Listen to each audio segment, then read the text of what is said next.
우리 옆에 분들한테 한번 우리 질문해 보겠습니다. 혹시 도를 아십니까? 따라 하십시오. 혹시 도를 아십니까? 오늘 설교 제목은 도사 예수님입니다. 여러분, 몇 년 전에 고속버스 터미널 같은 데 가면은 어떤 청년들이 나와가지고 도를 아십니까? 하면서 사람들이 달라붙어서 귀찮게 했었던 기억이 있습니다. 혹시 여러분도 그런 경험들을 하셨는지요? 예. 도를 아십니까? 사실 그 사람들은 도를 모르는 사람들이에요. 참된 도를 알지 못하는 사람들이었는데, 오늘 본문에 보니까 2절 말씀에 보니까 예수님이 도를 말씀하셨다, 이렇게 말씀하고 있어요. 지금 배경인즉슨 예수님이 앞에 한적한 곳으로 나가셨다가 한적한 곳에 계시던 주님이 다시 가버나움으로 들어오셨어요. 가버나움이라는 것은 도시입니다. 가버나움이라는 곳은 세관이 있을 정도로 상당히 큰 도시예요. 당시에 팔레스틴 지역에 세관이 세 군데 있었어요. 여리고, 사개오가 있었던, 세리장 사개오가 있었던 여리고에 세관이 있었고, 또 로마 군대 주둔지였었던 가이사랴에 세관이 있었고, 그리고 또 다른 한 곳이 오늘 본문에 나오는 이 1절에 나오는 가버나움이라는 곳입니다. 예수님은 나사렛 출신이시지만 나사렛에서 자라셨지만은 공생의 활동을 시작하실 때에 주 활동 무대로서 선택하신 곳이 바로 이 가버나움이에요. 이 가버나움은 세관이 있을 정도로 큰 도시예요. 그 가버나움의 어느 한 집에 예수님이 들어가셨는데, 그때 예수님이 그 집에 계시다는 소문이 순식간에 쫙 퍼지면서 많은 사람들이 예수님 계신 그 집으로 몰려들었습니다. 얼마나 많이 사람들이 몰려왔던지 예수님이 계신 집 대문 앞에 사람들이 움직일 수도 없을 정도로, 대문 앞조차도 용신할 수 없을 정도로 사람들이 꽉 들어찼다 하는 것이죠. 그런데 예수님이 한참 거기서 말씀을 전하고 계셨는데, 오늘 2절에 보면은 그렇게 말씀을 가르치시는 예수님의 그 모습을 성경이 뭐라고 말씀하고 있는가 하면은, 예수께서 그들에게 도를 말씀하시더니, 여러분, 성경에 복음서 중에 예수님이 도를 말씀하시더라라는 표현이 나와 있는 다른 곳을 발견한 적이 있습니까? 저는 여기가 처음이요 마지막이라고 생각합니다. 제가 사복음서를 그동안에 많이 읽어봤지만은 예수님이 도를 말씀하셨다라는 이 표현은 아주 독특한 표현으로서 여기서만 나와요. 다른 곳에서는 어떻게 말씀하고 있습니까? 예수님이 말씀을 가르치시더니 말씀을 전하시고 이르시기를, 이런 식으로 예수님의 말씀하시는 광경을 묘사하고 있습니다. 그런데 오늘 여기 마가복음 2장 2절에서만 말씀을 전하시는 예수님의 그 모습을 도를 말씀하셨다라고 표현하고 있다는 거죠. 아주 독특한 그런 표현이에요. 여러분, 도자는 무슨 도자죠? 길도자, 길도자. 무슨 길요? 인생에 걸어가야 될 마땅한 길, 하나님의 진리의 길, 구원 얻는 길, 영생의 길. 예수님이 말씀하시는 그것이 그냥 보통 말씀이 아니라, 일반 강연이 아니라 도를 말씀하시는 것이었다. 그 도를 예수님이 그냥 말씀만 하시는 것이 아니라 가르치시잖아요. 도를 가르치는 분을 뭐라고 합니까? 길도자, 스승사자, 도사. 그러니까 예수님이 도사 맞아요, 아니에요? 예수님이 도사 맞죠? 예수님은 길을 가르쳐 주시는 분이잖아요. 요한복음 14장 6절에 내가 곧 길이요. 예수님 자신이 길이에요. 그리고 사람들에게 길을 가르치셨던 분으로서 도사 예수님 말이 됩니까? 말이 돼요. 예. 그래서 오늘 설교 제목이 도사 예수님이십니다. 전도사가 아니고 강도사도 아니고 인생들에게 인생에 걸어가야 될 참된 길을 가르치는 스승이신 예수님. 그러면 여러분, 예수님을 따라가는 우리는 뭡니까? 인생에 걸어가야 될 길을 가르치는 도사 예수님 밑에 따라가는 제자된 우리는 뭡니까? 우리는 다 구도자들이죠. 길을 구하는 자들, 길을 찾는 자들. 우리는 다 구도자인 것입니다. 그리스도인들은 다 구도자예요. 여러분, 구도자 그러면 무슨 불교나 혹은 캐톨릭의 어떤 수도사들 이런 사람들만을 생각하는 경향성이 있는데 모든 그리스도인들은 다 구도자입니다.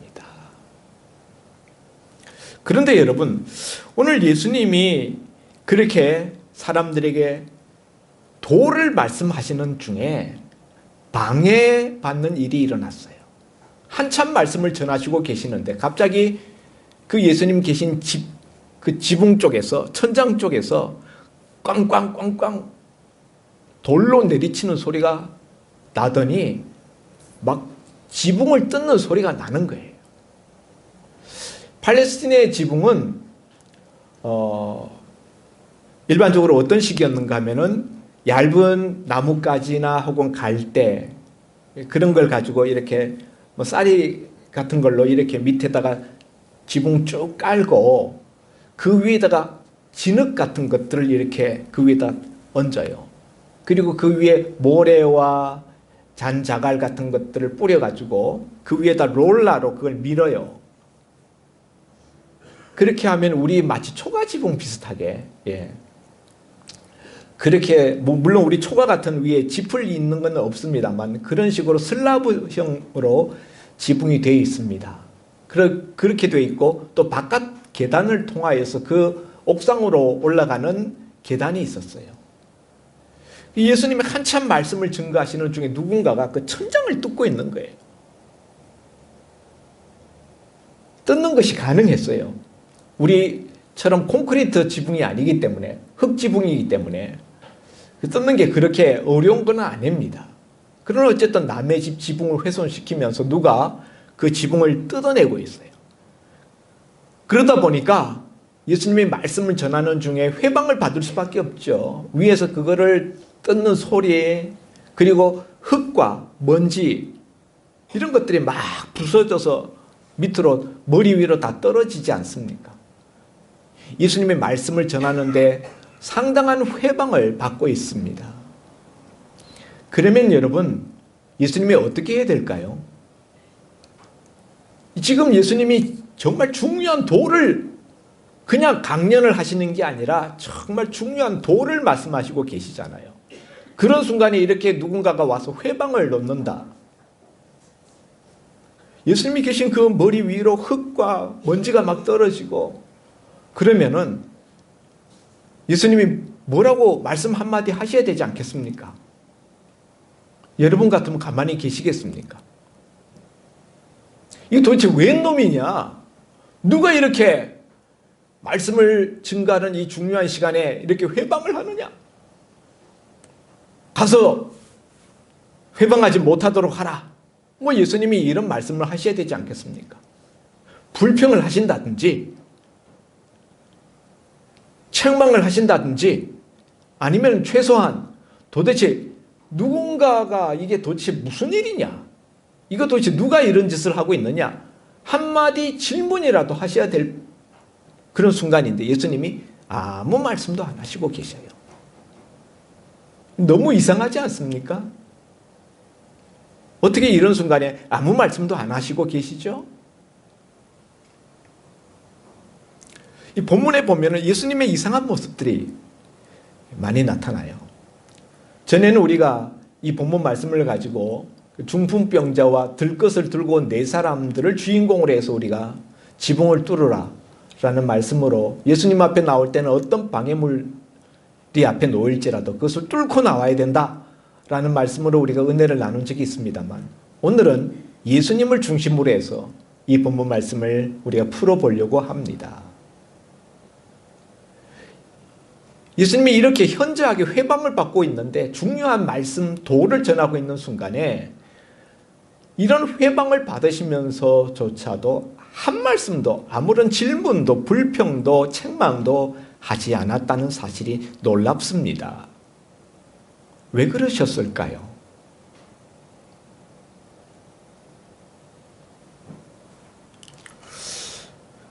오늘 8절 말씀에 보면은 예수께서 곧 중심에 하시고, 예수님은 8절에 보면요 중심을 보시는 예수님이에요. 사람의 중심을 들여다보시는 예수님이시다. 물론 여기서는 이 서기관의 중심을 보고 계신 것을 말씀하고 있지만은 예수님은 서기관의 중심만을 보는 것이 아니라 모든 사람의 중심을 보십니다. 특별히 이 지붕을 뜯고 있는 사람들의 중심을 예수님이 보셨기 때문에, 그들의 중심이 어떠한지를 예수님이 아셨기 때문에 그들에게 한 말씀도 책망도 불평도 하지 않았던 것입니다. 그들이 지금 얼마나 절박한 마음을 가지고 예수님을 찾아왔는지, 또 예수님께 대한 그들의 그 절대적인 의존의 믿음, 어떻게 해서든지 예수님을 꼭 만나고야 말겠다, 그리고 예수님을 만나기만 하면 그 중풍병이 고침을 받을 것이다 라는 그들의 견고한 그 믿음, 그 중심을 예수님께서 이미 들여다보고 계셨기 때문에, 그들의 중심을 주님이 아셨기 때문에 주님은 그들에 대해서 한 말씀도 책망하지도 않고 불평하지도 않았던 것입니다. 보통 사람들이라면은 인간적으로 이런 순간에 누구나 다 불평할 수밖에 없어요. 우리는 사람의 중심을 보지 못하기 때문에. 그러나 우리 주님은 중심을 보시는 분이었기 때문에 그들의 믿음의 중심을 보시고, 오늘 여기 본문에 보면은 예수님께서 그들의 믿음을 보셨다라는 말씀이 본문에 나와 있습니다. 그래서 그들 속에 있는 그 믿음 때문에 예수님이 그들을 책망하지 않았어요. 5절에 보면은 예수께서 그들의 믿음을 보시고 이렇게 되어 있죠. 믿음은 어디에서 믿음 속에 중심에 있는 거죠. 그걸 주님이 보신 것입니다. 자, 또 한 가지 이상한 게 있어요. 이 중풍병자를 어떻게든지 예수님 앞에 데리고 나오면 고침 받을 수 있을 것이다 라는 믿음을 가지고 네 사람이 들것을 들고 예수님 앞에 찾아 나왔어요. 그런데 예수님이 계신 곳이 사람들로 인산인해를 이루고 집 문 밖에조차도 사람들이 가득 모여서 들어갈 틈이 전혀 없었기 때문에 이 순간에 그들은 어떻게 해야 될 것인가 궁리하다가 어떻게 해서든지 예수님을 만나고야 말겠다라는 생각으로 방법을 생각해낸 것이 지붕에 올라가서 지붕을 뜯어서 이 중풍병자를 들것채로 예수님 앞에 달아내리자라는 발상이었어요. 그래서 이 중풍병자를 들고 온 사람들이 지붕을 뜯고 마침내 줄에 매달아서 침상채로 예수님 계신 앞으로 이 중풍병자를 달아내렸습니다. 그러면 여러분, 예수님이 무슨 말씀을 해주셔야 되겠습니까? 누워있는 채로, 누운 상에, 침상에 눕힌 채로 달아내려진 중풍병자가 예수님 앞에 내려왔어요. 그러면 예수님이 무슨 말씀을 하셔야 됩니까? 소자야, 내 몸이 깨끗하게 되었느니라. 건강할지어다. 내 침상을 들고 일어나 걸어가라. 뭐 이런 말씀을 제일 먼저 해 주셔야 되는데, 오늘 본문에 보면은 5절 말씀에 중풍병자에게 이르시되 작은 자야 내 죄 사함을 받았느니라. 이렇게 말씀하셔요. 아니, 예수님이 지금 이 사람이 죄 사함 받으려고 왔다고 생각하는 걸까요? 이 사람은 지금 자기 중풍병을 고침받으려고 예수님 앞에 나온 거예요. 그가 누운 채로 일어나지도 못하는 그런 환자로서 달아내려진 모습을 보면은 누구든지 그가 얼마나 중한 상태에 있는지를 단번에 알아볼 수 있는 겁니다. 사람의 중심을 보시는 예수님께서 정말 그가 기대하는 거, 그 대답, 건강하게 될지어다 라는 치유의 선언은 해주시지 않고 생각지도 않았던 내 죄 사함을 받았느니라 라는 죄 사함의 선언을 하고 있다는 것이죠. 왜 그러시느냐 하는 거죠. 결국 나중에 보면 예수님이 이 중풍병자의 병을 고쳐주시잖아요. 결국 고쳐주실 것이면서 그러면 먼저 중풍병 고쳐주시고 무슨 뭐 다른 걸 하시고 싶은 말씀이 있으면 그 다음에 하셔도 되는데 왜? 이 사람이 그토록 간절히 기다리는 치유의 선언은 해주지 않고 내 죄 사함을 받았느니라 라는 죄 사함의 선언을 먼저 하고 계시는가 하는 것입니다. 여러분, 오늘 본문의 이 예수님의 행동과 예수님의 말씀은 2절에 예수님이 도를 말씀하시더라 라는 그 말씀의 연장선상에서 계속 이어지고 있다는 것을 알아야 돼요. 예수님은 지금 이 모인 사람들에게 도를 말씀만 하시는 것이 아니라 도를 행동으로 보여주고 계십니다. 오늘 본문의 예수님의 이런 행동을 통하여서 우리가 깨닫게 되는 첫 번째 도, 그건 무엇인가 하면요, 우리의 현실적인 문제 해결보다 더 중요하고 시급한 문제는 우리의 죄 사함을 받는 문제라는 거예요. 이 중풍병의 치유를 받는 것보다도 더 중요한 문제가 하나님 앞에서 죄 사함을 받는 문제라는 것입니다. 이것이 더 중요하고 더 시급한 문제다 하는 것이 오늘 주님의 이 행동 속에서 주님이 말씀하시는 도인 것입니다. 왜 그렇습니까? 왜 치유의 선언보다 죄 사함의 선언이 더 중요하고 더 우선시 되어야 합니까? 치유의 선언을 받고 병고침을 받았다 할지라도 시간이 지나면은 결국 또다시 병들어서 죽을 수밖에 없습니다. 죄 사함을 받지 못하면은 이때 기적을 체험했다 할지라도 결국에는 영원한 멸망에 떨어질 수밖에 없습니다. 그러나 죄 사함의 문제가 해결되었다면은 오늘 밤 당장 죽는다 하더라도 죽으면은 어떻게 돼요? 죽으면 하나님 나라에 갑니다. 당장 죽는다 해도 죽으면은 천국일 뿐이에요. 오늘 이 말씀을 통해서 주님은 우리의 현실적인 모든 아쉬운 문제보다도 더 시급하고 더 중요한 문제, 더 먼저 해결해야 될 문제는 하나님 앞에서 죄 문제, 죄 용서함을 받는 이 문제가 더 시급하고 중요하다라는 영적 원리, 첫 번째 도를 말씀하시는 것입니다. 그리고 오늘 주님께서 이 말씀을 통하여서 말씀하시는 두 번째 도가 있는데 그것은 무엇인가 하면은 예수님이 누구신가 하는 거예요. 예수님이 어떤 분이신가? 두 번째 도는 예수님은 우리 죄 문제를 해결해 주실 수 있는 유일한 분이라는 사실입니다. 오늘 예수님이 이런 치유하는 이 현장, 거기에 한 서기관이 앉아 있었어요. 서기관이라는 사람은 일반적으로 당시 바리새인들 중에 서기관들이 많았는데요. 종교 지도자들로서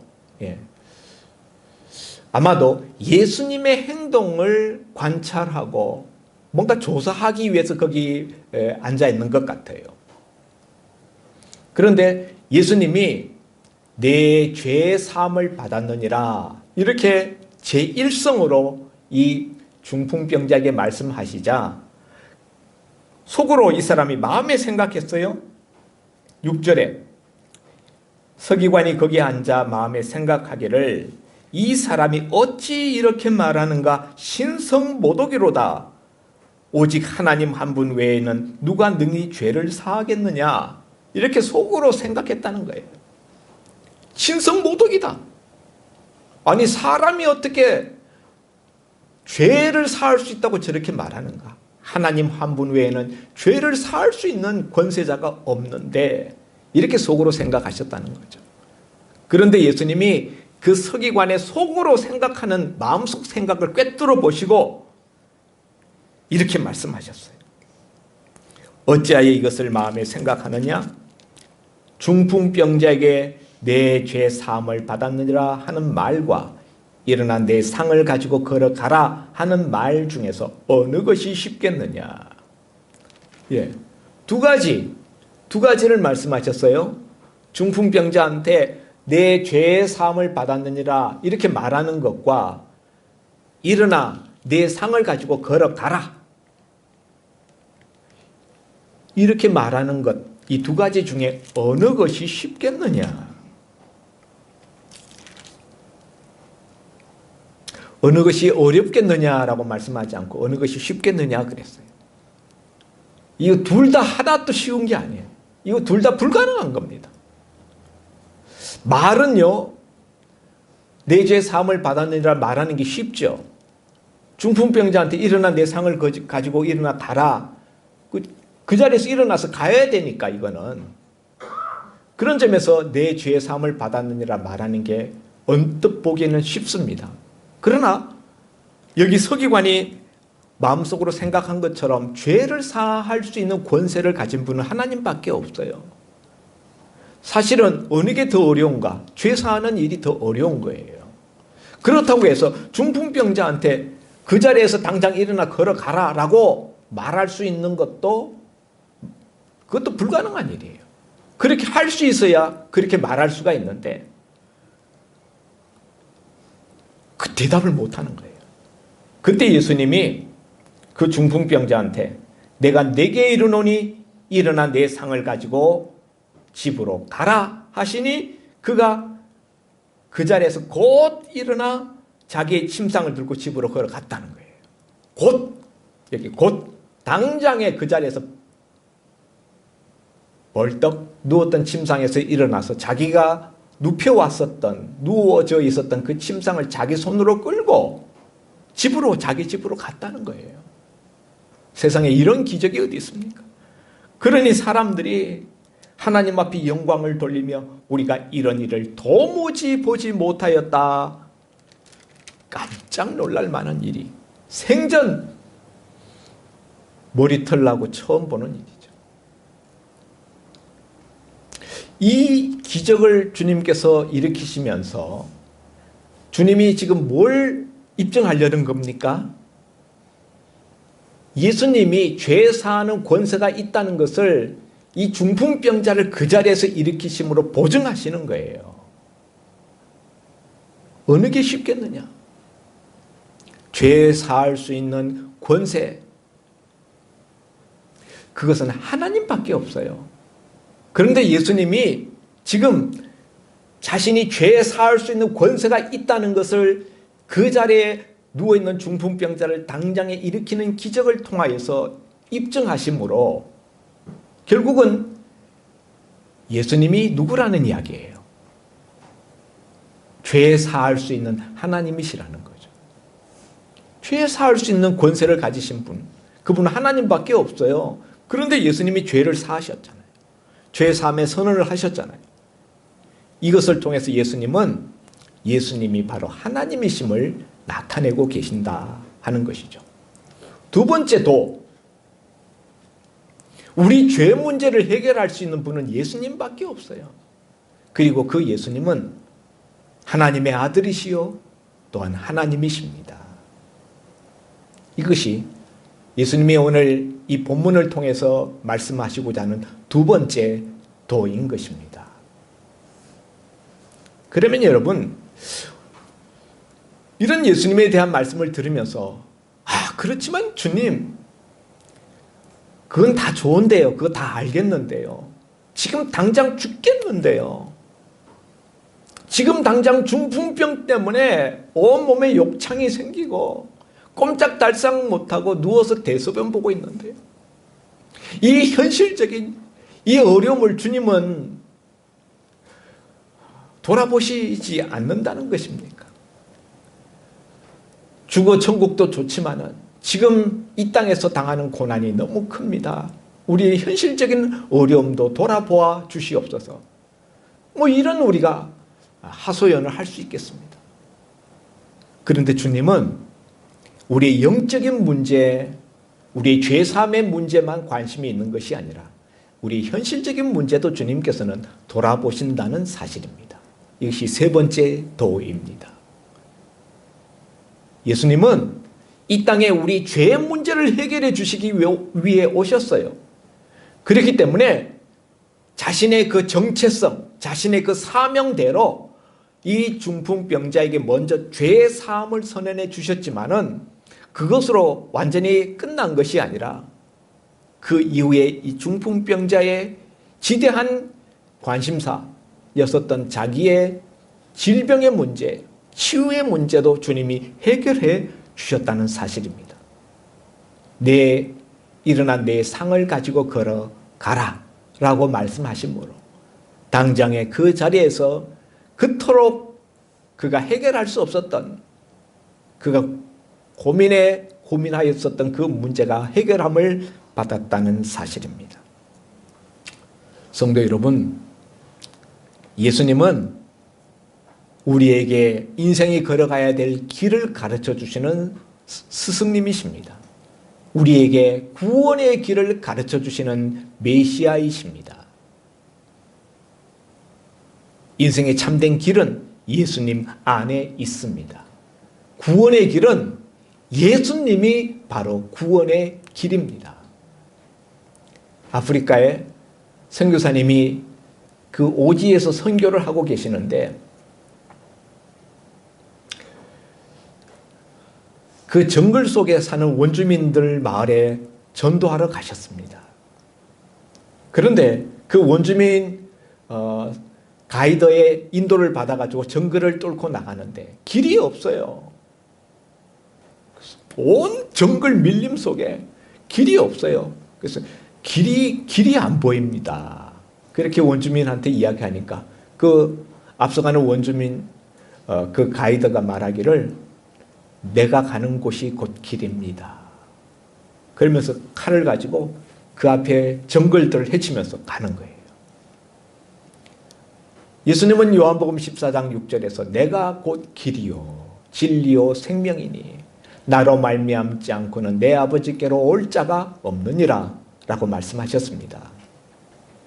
예수님이 길이시요, 예수님이 우리에게 길을 가르쳐 주시는 길의 스승이십니다.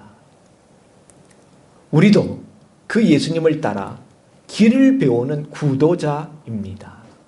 그리고 이미 우리는 어떻게 우리가 인생을 걸어가야 되는지, 구원은 어떻게 얻는지 우리 주님으로부터 이미 우리는 배우고 알고 있습니다. 배우고 알고 있는 이 길을 아직도 알지 못하고 정글 속에서, 인생의 정글 속에서 방황하고 인생의 사막 속에서 방황하고 있는 인생들에게 이 길을 인도할 수 있는 저와 여러분이 될 수 있기를 바랍니다. 기도합니다. 주님, 오늘 광야 같은 이 세상에서, 사막 같은 이 세상에서 길을 잃고 헤매는 가련한 인생들에게 참된 인생에 걸어가야 될 길을 가르쳐 주신 우리 주님의 모습을 이 시간에 우리 마음속에 생각했습니다. 그리고 주님이 바로 그 길 본체심을 또한 우리가 이 시간에 묵상했습니다. 아버지 하나님, 오늘 우리가 인생에서 가장 우선 중심에 두어야 될 선결 과제는 바로 하나님 앞에 죄 사함을 받는 문제라는 것을 주님의 말씀을 통하여서, 주님의 행동을 통하여서 우리가 다시 한번 깨닫습니다. 날마다 주님 앞에 나와 우리의 죄 문제를 해결하며 주님의 뒤를 따라갈 수 있는 저희들 되게 하여 주옵소서. 우리의 죄 문제는 예수님을 믿음으로만 해결된다는 사실, 주님이 저들의 믿음을 보시고 죄 사함을 선언해 주셨다는 사실을 잊지 않게 하여 주옵소서. 주님은 죄 사함의 권세를 가지신 분으로 능히 우리의 죄를 사하실 수 있는 분임을 다시 한번 우리가 깨닫습니다.